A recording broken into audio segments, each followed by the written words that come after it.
Good morning बच्चा लोग। चलिए, तैयारी कैसा चल रहा है? अच्छा खासा। हम आपके लिए जो लॉन्ग क्वेश्चन का सीरीज लेकर आ रहे थे उसको कंटिन्यूअस करते हैं और आज यूनिट 7 से एक बहुत ही इंपॉर्टेंट क्वेश्चन आपके जैक बोर्ड और सीबीएसई बोर्ड के लिए जो होने वाला है उसको हम लेके आए हैं, जो कि इस प्रकार है। RMS, root mean square. ये रूट मींस स्क्वायर क्या है, इसको समझने से पहले समझते हैं हमारे घर में जो वोल्टेज आ रहा है वो कितना है भाई? तो 220 वोल्ट है। वो वैल्यू क्या है भाई? तो रूट मींस स्क्वायर वैल्यू है। चलिए और अच्छे से इसको समझाते हैं। हमने ना एक सर्किट कंसीडर किया जिसमें आर रेसिस्टेंस था भाई, और एसी सोर्स से इसको कनेक्ट कर दिया। वहीं पर दूसरा सोर्स हमने लिया जिसमें आर रेसिस्टेंस था और इसको डीसी से कनेक्ट किया। डीसी जिसमें कांस्टेंट करंट जाने वाला होता है, और ये जो एसी करंट होता है बच्चों, ये टाइम के अकॉर्डिंग बदलता है। तो इसको हम लोग आई नॉट साइन ओमेगा टी से रिप्रेजेंट करते हैं। और डीसी करंट जो होता है वो एक कांस्टेंट करंट होता है, इसको हम आरएमएस भी बोलते हैं, आईआरएमएस। तो एसी करंट के लिए जो रूट मींस स्क्वायर वैल्यू होता है उसको समझने के लिए फिर से मैं बताऊं, एसी करंट का जो रूट मींस स्क्वायर करंट होगा बच्चों, वो इस डीसी करंट या कह सकते हैं कांस्टेंट करंट के उस वैल्यू पर जिस पर दोनों का हीटिंग इफेक्ट बराबर हो जाए। सर नहीं समझ में आया, अच्छे से समझाते हैं। हमने जब कुछ अमाउंट ऑफ एनर्जी जो करंट के फॉर्म में इसको दिया, तो यहां उत्पन्न होने वाला है बच्चों हीट। हमारा उत्पन्न क्या होने वाला है? हीट, टी टाइम इंटरवल पर। तो यहां पर भी कांस्टेंट करंट जो दिया है वो एच हीट उत्पन्न कर रहा है टी टाइम इंटरवल पर। तो जो रूट मींस स्क्वायर जो करंट का होने वाला है इस एसी करंट का, वो वैल्यू डीसी करंट के लिए कौन सा कहलाने वाला है? तो same amount of heat same interval of time में जिस कांस्टेंट करंट पर उत्पन्न होने वाला है same amount of heat same interval of time में, वही वैल्यू कहलाने वाला है root mean square value. Clear है? तो बच्चों इसको समझने से पहले, मतलब ये आरएमएस निकालने से पहले हम क्या करने वाले हैं, हम दो इक्वेशन बनाने वाले हैं हीट के केस को लेकर, एक एच एसी और एक एच डीसी, और दोनों इक्वेशन को कंपेयर कर देंगे तो वहां से हमारा आईआरएमएस वैल्यू निकल जाएगा।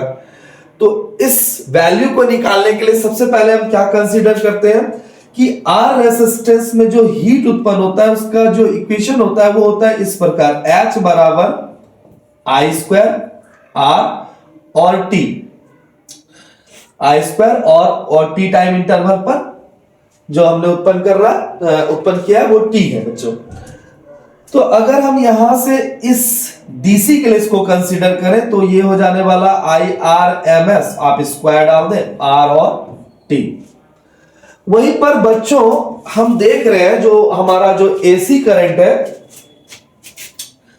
वो टाइम के अकॉर्डिंग बदलेगा, तो हीट भी क्या होगा? बदलेगा। तो शुरुआत 0 से होगा और पूरे एक साइकिल, क्योंकि एसी करंट इस प्रकार से कुछ साइकिल में चलता है, तो शुरुआत 0 से होता है और ये पूरा साइकिल होने के बाद टी, तो टी टाइम तक जाते जाते हीटिंग इफेक्ट बदलेगा। तो हम सबसे पहले क्या करते हैं, इनिशियल स्टेज के लिए जो हम निकालते हैं वो स्मॉल अमाउंट निकालते हैं। तो अगर हम इसको कंसीडर करें डी एच, तो हो जाने वाला है मेरा जो उस करंट का वैल्यू हो जाने वाला है भाई, वो कितना होने वाला है? आई स्क्वायर आर और स्मॉल अमाउंट के लिए dt होने वाला है। तो dh जो हो जाने वाला है इस एसी के लिए वो आई स्क्वायर आर और dt हो जाने वाला है। तो हमें तो फुल साइकिल के लिए निकालना है, तो इससे इंटीग्रेट, क्योंकि फुल साइकिल में जो हीट उत्पन्न करेगा और इसका हीट को कंपेयर करना है। तो फुल साइकिल के लिए हम इसको क्या करते हैं? इंटीग्रेट कर देते हैं। तो dh का इंटीग्रेशन, अगर हम I को करंट के फॉर्म में लिखे इक्वेशन के फॉर्म में, तो हो जाने वाला है यहां पर I नॉट का square sine square omega T और ये भाई dt और ये हमारा आर था, आर डी टी आप कर दे, ज्यादा बेटर रहेगा, आर डी टी कर सकते हैं इसको। अब यहां से कहां तक इंटीग्रेशन करने वाले हैं, तो 0 से t, क्योंकि हमें फुल साइकिल के लिए पता करना है। तो dh का इंटीग्रेशन तो h हो जाने वाला है, कांस्टेंट टर्म को बाहर कर लेते हैं, i नॉट का स्क्वायर और r बाहर कर लेते हैं।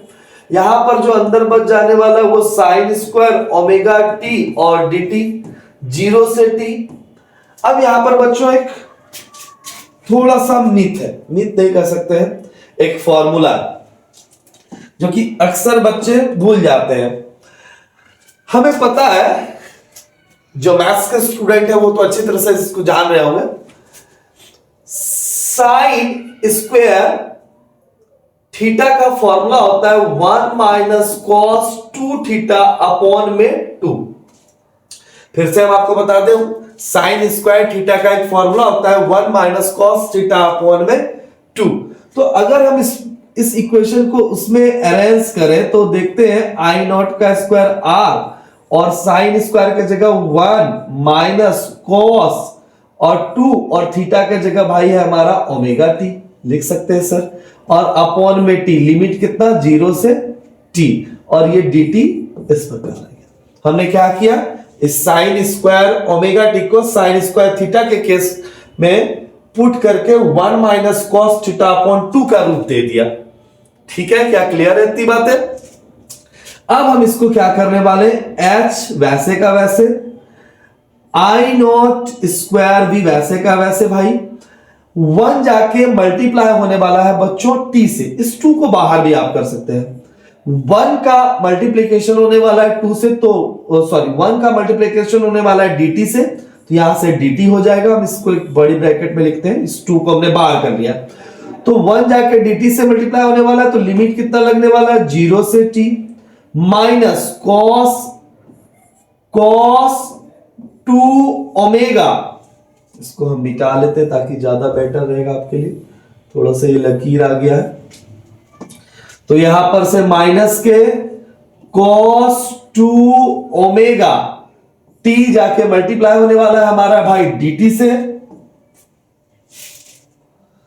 और इस पे जो इंटीग्रेशन का साइन आने वाला है वो आने वाला है हमारा 0 से t। अब बच्चों h का h, आई नॉट का स्क्वायर r अपॉन के 2, क्या इतनी बात क्लियर है? dt का इंटीग्रेशन t होने वाला, लिमिट 0। यहां पर बच्चों dt का इंटीग्रेशन t होने वाला है, और अगर बात करें लिमिट की 0 से t हो जाने वाला है भाई, माइनस वहीं पर cos 2 ओमेगा टी का जो इंटीग्रेशन होने वाला है वो क्या होने वाला है, तो cos 2 ओमेगा टी का जो इंटीग्रेशन होता है वो sin 2 ओमेगा टी अपॉन में 2 ओमेगा होने वाला, और लिमिट 0 से t लग जाने वाला है। क्या इतनी बात क्लियर है? बोलो। तो अगर हम देखें h is equal to I naught का स्क्वायर r अपॉन में 2, और या t के जगह upper limit minus lower limit, तो अपर t, एक बार आप सकते हैं t का t, एक बार t के जगह 0, तो 0 को क्या लिख सकते हैं भाई, कुछ नहीं, तो यहां पर हम पहले से t लिख दे रहे हैं, और यहां पर 1/2 ओमेगा को बाहर कर ले रहे हैं, तो बच जा रहा है अंदर में sin 2 ओमेगा t, लिमिट 0 से हो जाने वाला है भाई हमारा t। चलिए तो इसको सॉल्व करते हैं कुछ इस प्रकार से। तो h is equal to I naught square r upon में 2, ये t का t, 1/2 ओमेगा वैसे का वैसे, साइन बच्चों 2 ओमेगा t के जगह एक बार साइन 2 ओमेगा, एक बार t के जगह अपर लिमिट माइनस t के जगह 0, तो यहां पे साइन 0 हो जाने वाला है।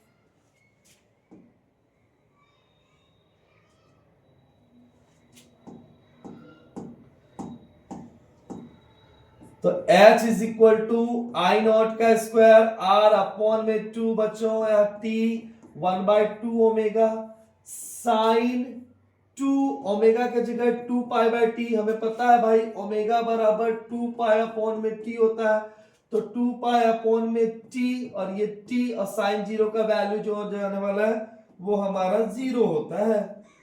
ये तो आप बचपन से ही जान रहे हैं।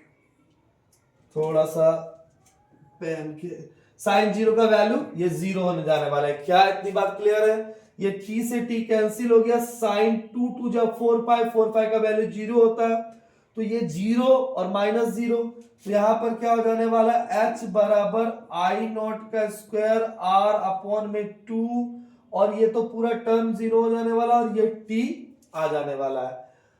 तो बच्चों अगर हम देखें, जो इसको हम अगर इक्वेशन 2 मान लें, और हमारा जो एच डी सी आया था, जो एच डी सी के लिए था, उसको अगर हम यहाँ फर्स्ट में जो आया था, जो हमारा इक्वेशन 1 कह सकते हैं आप इसको आप इक्वेशन 1 कह सकते हैं, जो एच डी सी आया था पहले। अब इस दोनों इक्वेशन को क्या करने वाले हैं, इक्वेट। तो फ्रॉम इक्वेशन 1 एंड 2, तो यहां पर ये तो डीसी था और ये एच ए सी है, तो एच ए सी बराबर हम क्या करने वाले हैं, H A C is equal to H D C करने वाले हैं। तो हमारा जो ए सी है उसका वैल्यू आ जा रहा है कुछ इस प्रकार से, ये पेन क्यों नहीं काम कर रहा है भाई, एच ए सी का जो वैल्यू हो रहा है वो आई नॉट का square R, H D C जो था बच्चों वो था I square R M S into R और इंटू टी, ये आर से आर खत्म, ये टी से टी खत्म हो गया, तो स्क्वायर इधर आएगा बच्चों, तो ये रूट बच जाने वाला है, तो आई नॉट का स्क्वायर अपॉन में 2, और यहां पर हमारा निकल जाने वाला आई आर एम एस। तो आई आर एम एस अगर वैल्यू देखें तो और थोड़ा सॉल्व कर सकते हैं, तो रूट को हम हटा सकते हैं भाई, तो इस रूट को हम हटा सकते हैं बच्चों, तो क्योंकि स्क्वायर है रूट से निकल जाने वाला है, तो आई नॉट अपॉन में ये रूट 2 रह जाने वाला है, यही हमारा I R M S value निकल जाने वाला है। अगर और आप सॉल्व करना चाहते हैं तो रूट 2 का जो वैल्यू होता है वो होता है 1.414। अगर आप इसको और भी सॉल्व करना चाहते हैं तो यहां 1 कंसीडर कर सकते हैं। 1 को जब आप डिवाइड करेंगे, 1 को आप जब डिवाइड करेंगे बच्चों 1.414 से, तो ये जो वैल्यू है वो निकल कर आने वाला है, आईआरएमएस का जो वैल्यू आने वाला है, आईआरएमएस जो करंट आने वाला है भाई डीसी के लिए, वो आ जाने वाला है 0.707 for peak value of AC current. 707 ही आप लेंगे। ये जो आई नॉट है ये पीक करंट है एसी के लिए, तो आई आर एम एस जो डीसी का जो वैल्यू आया, डीसी करंट का जो वैल्यू आया, उस पीक करंट का मल्टीपल आया कितना, 0.707।